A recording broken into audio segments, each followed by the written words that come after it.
নানি, ও নানি, মানে আমি কতবার করে কইছি তুমি বাড়ির থেকে একা একা বাইর হইও না। তুমি একা একা বাইর হয়ে কই যাইতেছো? আরে নাতি, আমি তো একটু বাজার করতে বেরিয়েছিলাম। কত থল থল করে কইয়া দিলা তুমি বাজারে গেছিলা। আরে তোমারে 100 বার করে কইছি দেশের পরিস্থিতি অনেক খারাপ। এখন দেশে নানি কিট আবার বেশি বাইরে গেছে। আরে নাতি, তুই আমার নিয়ে অত চিন্তা করিস না, আমি তো এখনো জুয়ান আছি। এই বয়সে তুমি করতেছো মজা, আমার করতেছে ডর।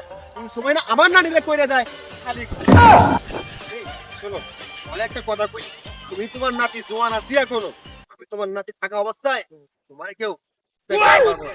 কেউ আজ পর্যন্ত তোমার গায়ে ফুলের ঠোকাও দিতে পারবো না, কারণ আমার সবাই এলাকায় দেখলে ভয় পায়। আমি তোমার অনেক যত্ন করুন নানি।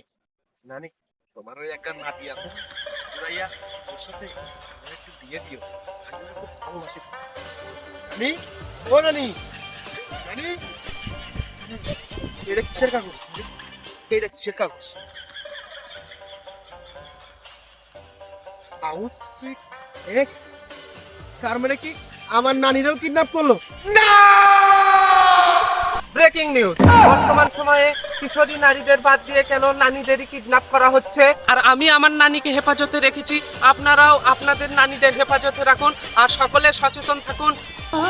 टूटा टूटा হ্যালো, আপনার নানি কিডন্যাপ হয়েছে।